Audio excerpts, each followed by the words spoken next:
Good morning and welcome to the show. My name is Sean Smith. And my name is Prescott Phillips, and this is BCBugTalk. All right. Don't forget to look into the camera and me, and in the camera, move camera. I'm going to stare at the ground the whole time. Oh, welcome back to the show. How's it going today, Prescott? It's, guess what day today is? Groundhog Day? April Fools. April Fools. Now, this is not an April Fools video. Yes. Even though it is April 1st. But it's going to come out later than today. So. Yeah, but today is April Fools. So. Yes. So, other than April Fools, what do we have going on for today? We're going to talk about engine cases because swap meet season is coming up. Yes. And if you're looking for an engine build start, you might see a case sitting at a swap meet and you might have no clue what you're looking at. So we're going to go over a couple things. Or if you're in the process of rebuilding one and you need somebody to help you check your case to make sure it works, why not utilize the knowledge of the guy who wrote the book, Mr. Prescott Phillips? Page 35 is what you need in this book. and that goes over what to look for. Make sure your case is good enough to start with, because if your case is no good, you got to find another one. So that's where your starting point is, the case. That's the main focus of without a good case, you're going nowhere. Yeah, so. And when you're at a swap meet, you know, you might walk up to a case and it might look fantastic. We have one here to show you that looks perfect from the outside, but if you don't know what you're looking at, you can get screwed because the case is junk. Yeah. So we will go through some of the ways to identify some of the problems, and we'll show you some of the steps you take to properly determine that your case is good. Right. Yeah. It's something you might not be able to do at a swap meet per se, but yeah, anytime you're buying something at a swap meet, you're rolling the dice. Yes. So make sure it's a good deal, just in case it's garbage, because the guy can swear up and down that it's in perfect condition, and it ran when it parked. Yeah, it's a lot of people are liars. Yes. That's what it boils down to. And so we're focusing. The case that we're going to be focusing on today is a dual relief 1600 case. Well, it's all the Type 1 based cases, a Type 1 Beetle, early Type 2 bus that still utilized a Beetle type upright motor, and a Type 3, which is, squarebacks, fastbacks, that kind of thing, which all use the same base with different variations of the same thing. So that's what we're going to concentrate on. All those engines are covered in the book, so it kind of correlates. So buy the book, or don't buy the book, just watch this video. or do like everybody does on just YouTube everything, Well, that's where they're watching us, is on YouTube right now. Yeah, right, but I don't think they're going to rebuild an engine completely with this video. So. Yes, they will. Don't lie to them. All right, let's bring you in here and check out the cases. Well, now we're going to go over each case, specifically what you're looking for. This might be what you see at a swap meet, bunch of cases on the ground, no cranks, no heads, just bare cases. The guy's selling cases cheap. You're like, man, I should buy one of them. But you don't know what you're looking at. Right now we have these set up kind of like we did for the transmission video. We have oldest to newest within reason. We're missing a Type 3 case, but I'll go over that later. This being the earliest one we have here, this is a single port case. Now you can identify these by the serial number letter that it starts with. Like this is a B. This B, it automatically know that it's a single port. It might be a single port. Also has the little oil cooler stud. It's 6 millimeter instead of 8, and it's got the little holes for the upright copper oil cooler. So that's a quick glance. You'll know that this is a single port with this little stud and this B. Now this is a good candidate. Most of these are single relief case. Everybody says, well, what's the difference between a single relief and a dual relief?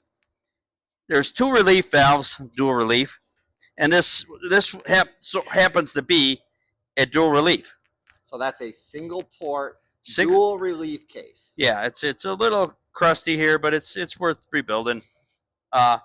So all of them have this one in the front. Single relief, dual relief, all have this one in the front. This one in the back is only in a dual relief. This bleeds off the pressure ultimately at the end of the run, at the furthest from the oil pump. This is in every single case to bleed pressure off to stop oil from going to the oil cooler until the oil gets warm enough. That's what this one does. So a single relief, this will be missing. So they just regulate the pressure going to the oil cooler, and they don't care too much about ultimate oil pressure bleed off. And I'll insert a image of a single relief case just so that you guys watching this video have an idea of what we're actually talking about. Now the single relief cases will have, this will be smaller. This inlet will be smaller on the pickup. This is the oil pickup. This is where the strainer bolts on. So this is what you're looking for in a case. If you look, you say, you got to have a dual relief. All right, this is what a dual relief looks like. Big pickup and both relief valves. And now, so a quick question. You're saying that a single port dual relief case, you can modify that to make it a dual port 1600 case or bigger. Yeah, you could. The only difference really is the oil cooler. You got to drill out these holes to 8 millimeters and change out this stud to an 8 millimeter stud. Drill and tap that for 8 millimeter, and then you can put a doghouse offset with the oil cooler, aluminum oil cooler here. So you could use this case in a dual port scenario just by doing a couple little modifications, and you'd have a dual relief case based off of that. Okay. And so moving on to the next version. The next case, you'll notice it's got the big stud on the oil pump, or the oil cooler. And these holes are a little larger, but you really can't tell. But this stud is your dead giveaway. The next giveaway is the serial number. It starts with an A. This is an AE. Anything that starts with an A is a dual port. Anything that's not an A, a B, a H, or anything else, it's a single port or older.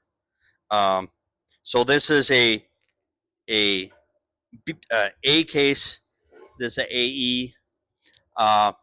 So this would have been a 1600 dual port. It's dual relief, but there's nothing fancy about it. You know, it's got the big oil pump pickup, both relief valves. And this would be a good candidate if the price was right at the swap meet. I'd buy this, start building out of it, no problem. This is an engine that Sean had bought at a swap meet, and got a good deal on it. And it's a really nice case. It's a Brazilian case. That's what this means. It's a real Volkswagen case made in Brazil, and it's nice. It's got case savers, factory case savers, and but Sean didn't notice at the time. It's set up for hydraulic lifters. These are hydraulic lifters. They're they're much bigger. They're actually Type 4 lifters, and that's what fits in the lifter holes. Which so this needs Type 4 lifters, whether hydraulic or solid, doesn't really matter. But he didn't know that at the time. But it's still a good candidate. It's a nice case, Brazilian case. It's newer, and somebody hand stamped in numbers, A, C, D. You can tell that they're hand stamped in. A being a dual port, so but it's got some fictitious numbers. I don't know, but it's a good case. The last case we have in this row of used cases here are, you'll notice there's something funny here. It's got no fuel pump pad. So, fuel pump, no fuel pump. This is out of a fuel injected case, a fuel injected car. So 1975 and newer would have been fuel injected. That's why these studs, they had a different alternator stand, was funny, and they got rid of the fuel pump provision. It'll be an AJ. So A, dual port, J. All AJs are fuel injected cases. This case is special because this is also what is known in, the factory never called it that, but we call these fatbacks. Behind, this is number 3 cylinder. Behind number 3 is filled in from the factory. So this is a pretty nice case for a hot rod build because it's already got extra meat here. And a hot rod build, they usually fill this in or weld in a plate and just to beef up this cross section here. But this is a good case for a hot rod build. And you'll also notice this one has studs in it, 8mm studs. The studs got smaller as the years went up. So early ones had 10mm studs, later ones had 8mm studs. Now here's where you're going to put in the Type 3. Yeah, we got Type 1. We got this one could be a Type 2, early Type 2. Early Type 2s had Beetle style motors, upright. But they had a mustache bar, they call them, a rear hanger that the engine is supported in the back as well as in the front. It's supported in the back mainly. And there's provisions in the factory cases to bolt on that mustache bar. That's what these bosses are here. Now this is out of a Beetle, and the factory later on, they kept putting the provisions in for the mustache bar, but didn't tap them. So this is supposed to be a hole here that's drilled and tapped, but these are supposed to be drilled and tapped for. These would be 10s, and this would be an 8 down here, and that's where the mustache bar would bolt on a bus. It would also be for a Type 3, which we don't have. We don't have a Type 3 example. But I'll insert a photo here so that way you can understand what we were talking about. And we'll kind of go over a Type 3 with this universal case. This is a big motor for a drag and drive car, and this is made out of a brand new universal case. You'll notice it's brand new, no serial number. And it'll fit everything, a Type 1, early Type 2, and a Type 3. This case will work. You're wondering, how can it fit all of those? Well, they put all the provisions in, and you use what you need and what you don't need. On a Type 3, the serial number would be up here. It'd be up here on a milled pad instead of along the side of the alternator stand. So that'd be your first clue that that's a Type 3 case. Also, this would not be drilled and tapped. This would be, the provision would be there, but it's not drilled and tapped for the oil pressure sender because the oil pressure sender is in the oil cooler. A Type 3 also would not have a dipstick.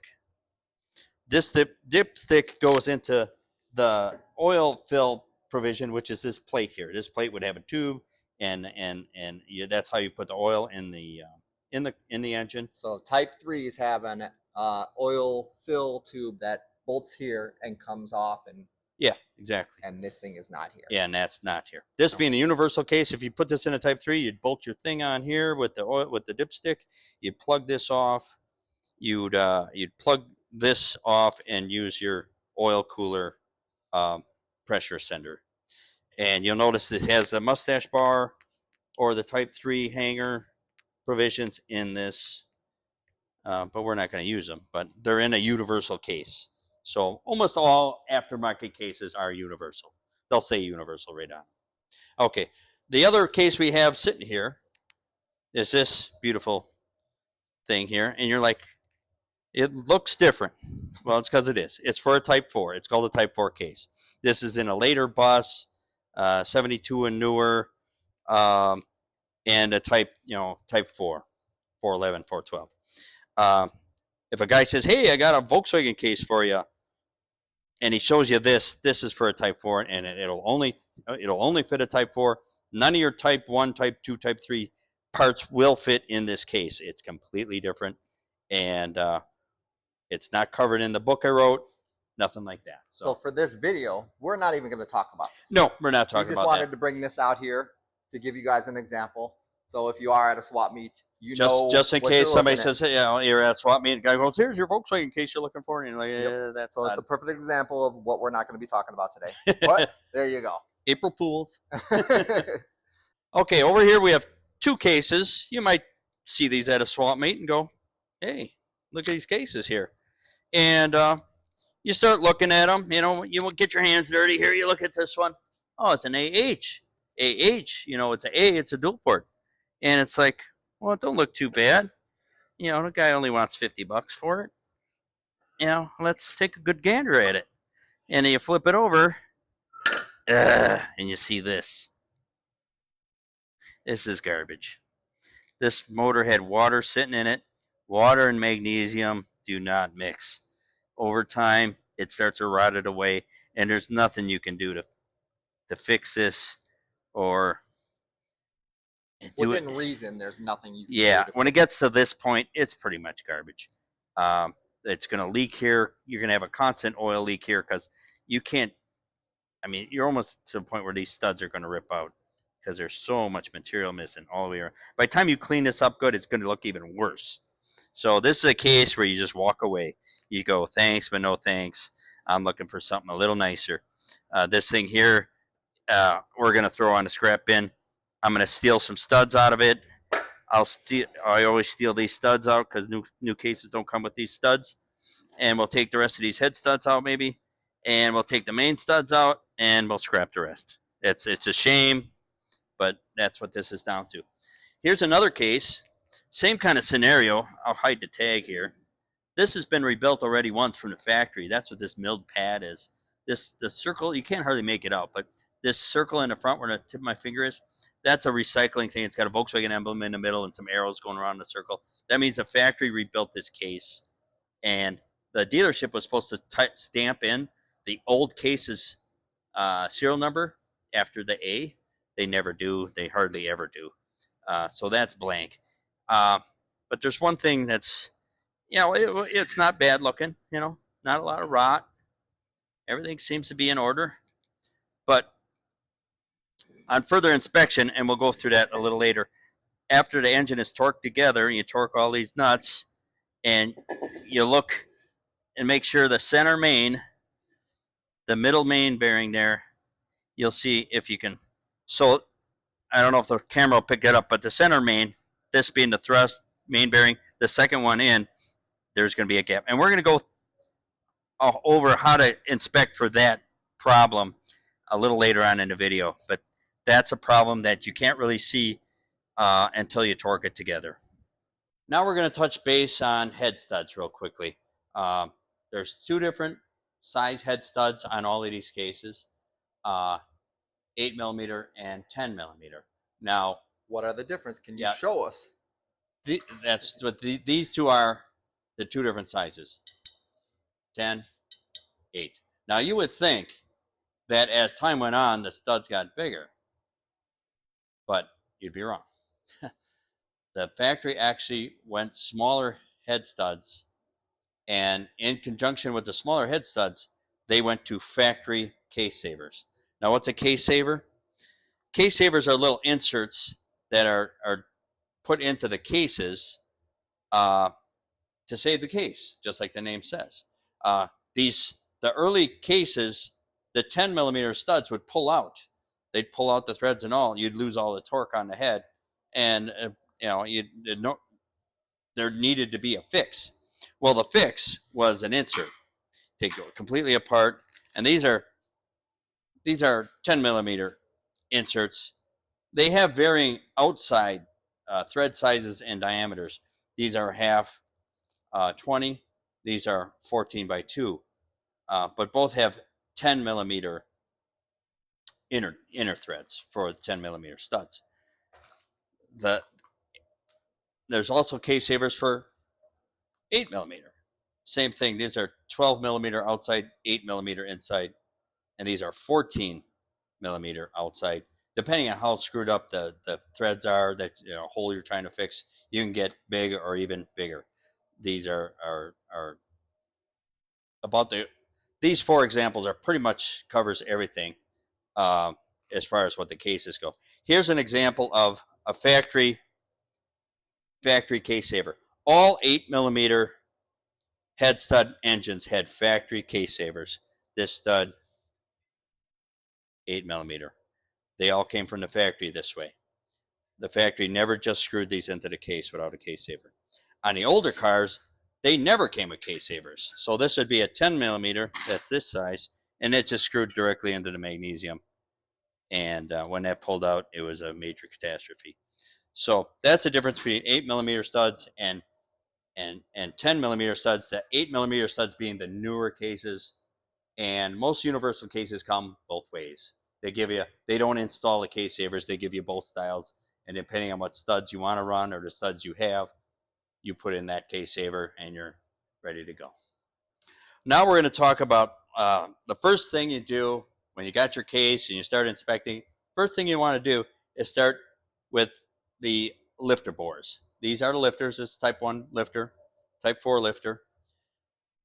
This, it'd be nice if you had a new one, but this is a used one. It'll work just fine. But if you're rebuilding an engine, use the lifters you bought, or a new one at least. But what you do is you have your case split apart here, and you check the lifter bores with this lifter. So you get all the lifter bores, 4 on each side, and you just stick them in a hole, and you're looking for side-to-side slop. Now, the slop will be up and down in the way the engine, because that's the way the cam is spinning like this. And so, now, these might be tough and dry because if the motor or if the case was sitting around and didn't have oil in it. yeah, there's a little bit of garbage in there, but I won't worry about it. You can just push it out of the way. But this is good. This is really good. I mean, if the lifter pushes in, that's now the worst lifter is usually the furthest one from the oil pump. This is where the oil pump sits, goes through the galleys, and this is the last one. So usually the last one to get oil pressure is the most bagged out one. This is good. This is really good. So this would be the last one from the oil pump. If you're going to check one, I would check this one. But it's all good. These are all good. You check them all, because just because one's good doesn't mean they're all good. All right, so I'll demonstrate that again. You put it in, and what are you checking for? I'm pushing it this way and that way. Okay. If there's any side-to-side, front-to-back clearance. There's going to be a little, because there's going to be clearance. But if it's bagged out to the point where it's flopping. If it's flopping around, if it's like this, and if it falls in and it just drops to the bottom, it's probably it's beyond repair. In your opinion, it's beyond repair. Well, you can have them rebushed.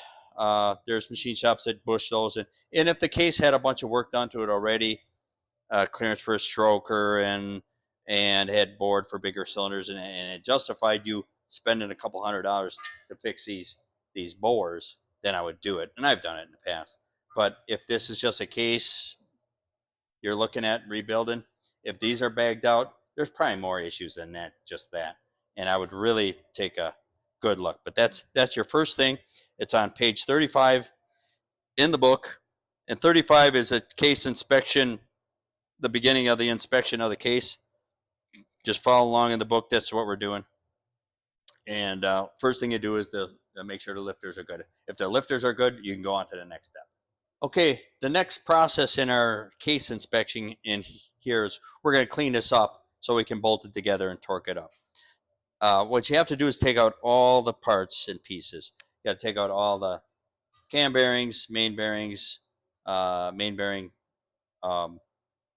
pins, both sides, and you just need to get everything out of the way. The only thing left on this case is to pull these seals out of here, and they're going to be hard as a rock if this thing's original, and a real pain in the ass to get out. Should have done these in pre-production. Yeah. We're going to have to fire our See, look at it. Broke right in half. That's how dry they are. And they're hard like a rock. So we can fast forward through all of these. And that's why you take those out of there. Because if they're hard as a rock like that, they might be influencing the squish of the case when you torque it down. Yeah, how everything goes here. Next thing I do is take a razor blade, simple safety blade like this, and scrape all the factory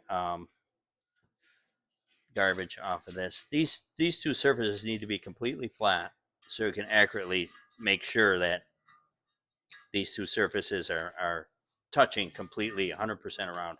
If they're not, this case is no good. And this case looks pretty typical. It hasn't been apart for a really long time. the longer these cases stay apart, the more these two surfaces oxidize, and you got to clean all that off to get an accurate reading on how good. Now, the two important parts of this whole operation is the center. This is the center main. This being the flywheel end, the thrust end, center main, split bearing. This would be the bearing next to the cam gear, and this would be the little one at the nose. So this one, these two surfaces, this one and this one, are the most important because this is the split bearing, which is the weakest bearing, and it's also the area of concern when the engine's overheated. So, okay, next step, it's covered in the book, is the flat file. All you're doing is making sure there's no burrs or anything sticking up on the two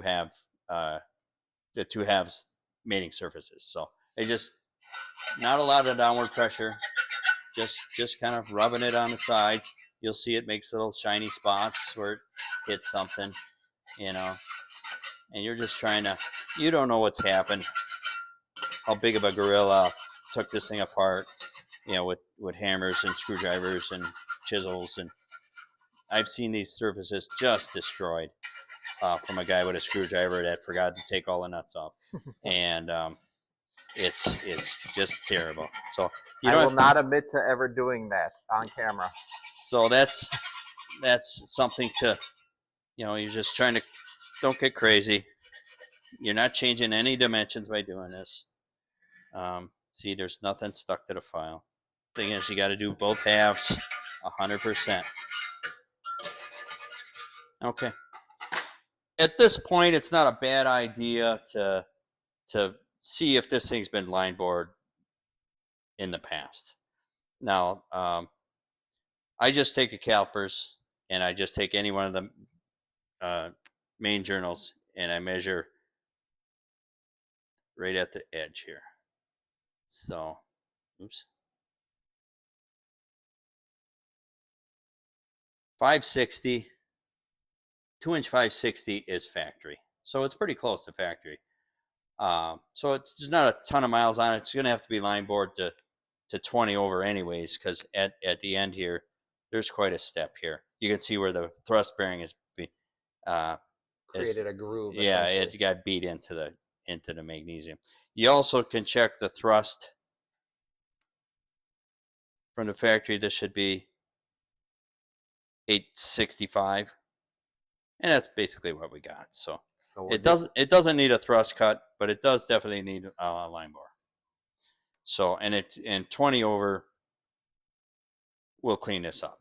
So the main bearings go 20 over, 40 over, 60, 80, 100, on and on and on. So this will need a 20 on the line bore, but the thrust is okay. So you'd have to figure out what you need for crank size, what crank you're going to put in here. And once you know what you're going to use for a crank, then you can order bearings. You'll order bearings that are 20 over. Next thing we're going to do is bolt the two halves together. And we're going to put nuts and washers on these 6 main studs. And we put a little oil on the threads. Just regular motor oil, nothing fancy. It's not driven racing oil because it's not green. Once we get everything started, I'm not zipping these down. The dowel pin is here and here, so if you tighten this one and this one, you'll close up the gap pretty quickly.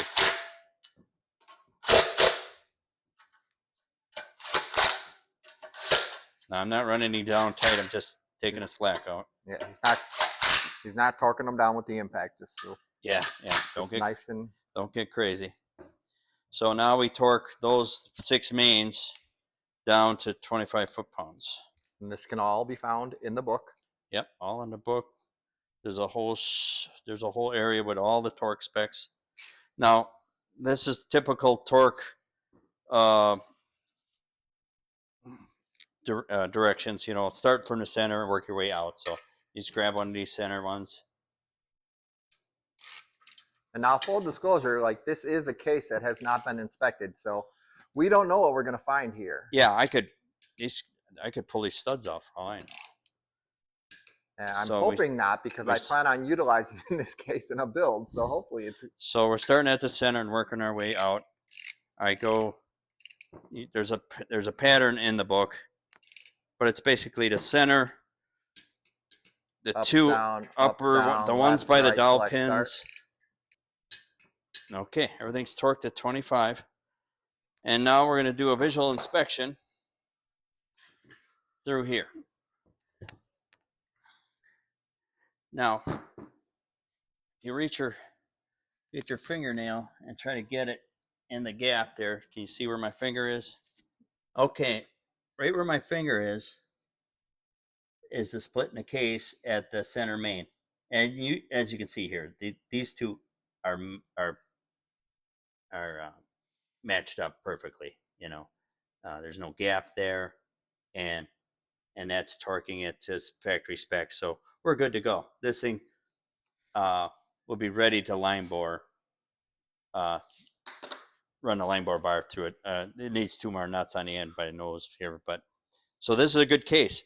Here's an example of a bad case. This case was brought in. We were going to line bore it and bore it for 90 and a halves. And first thing I did was inspect it. It looks, from the, just a rough guesstimate, it looked like a pretty nice case. But as you can see, I wrote on the other side of the tag, junk. It's a split web. So we'll show you what a split web looks like, so you know what you're looking for. And just for fun, we're going to increase the torque a bunch. I won't say how much. What is the factory torque? Factory torque is 25 foot-pounds. This is much more than that. Okay. So basically, you're going to attempt to close in that. Yeah, because people think they could close down a split web by just torquing it more. And like, oh, okay, let's torque it more and see if that theory works. As you can see, this is much more than factory. Okay.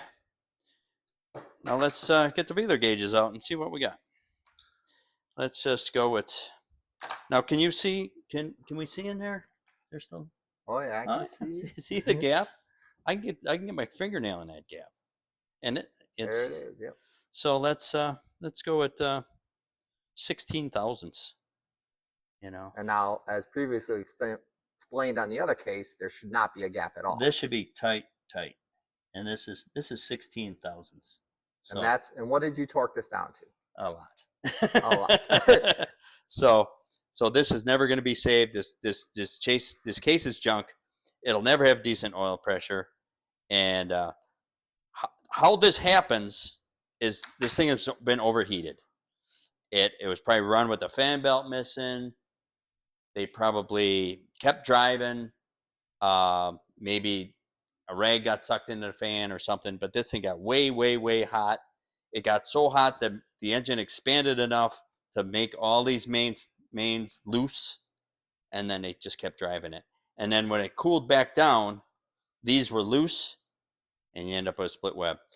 Unfortunately, this is bound for the scrap bin. So now when you're driving your vehicle, some indications that you will see or you will notice on a engine that's starting to let go like this will be lack of oil pressure. Yeah, it's going to have zero oil pressure. And it's going to overheat. Well, it's probably, if you fix the overheating problem, thinking that was a problem, and, fan belt fell off, put the fan belt back on, the damage is already done, right? So, unfortunately, it can't be saved. You can't save them all. Can't save them all. And if you went to the swap meet and bought this case, which I think Willie might have done that, he got ripped off. There's about $7 worth of scrap metal here. So that's a lesson learned. You're buying stuff at a swap meet, man, and it doesn't always work out. Make sure you buy it cheap enough, and maybe if you know the guy, you can say, "Hey, man, the case was junk. Find me another case," or whatever the case may be. And that's why we wanted to make this video, was to show you what to look for when you go to the swap meet and how it can turn out sometimes. All right, so that's all we have for you guys today. I hope you learned something. Yeah, I hope you picked up some of this. Just stop the video and rewind it, and then pause it, and then absorb, and then continue. Or buy his book, and you will actually we'll leave a link to the book, and if you want to know more about it, check it out. And a book's been out since 2019. I've sold thousands of copies. Help Everybody's support his retirement. You know, he's this retired is now. my This is sole income right now. Is that book. that book. Unfortunately, I don't get a cut of the book, so just. Well, throw it. I'll give it 3 cents. All right, awesome. I'll take it. So You guys heard it. You'll get half. But yeah, that's all we got for you guys today. Feel free to check us out on our Facebook page. We put out some cool stuff there. Go ahead and leave us a comment or a message on our email at bcbugtalk@gmail.com. Yeah, there's also a Facebook for my book even. For his book. So there's a little bit more information on that, some other things I do, and check it out. Yeah. Thank you guys for joining us. Have a good day. We'll see you later. Peace out.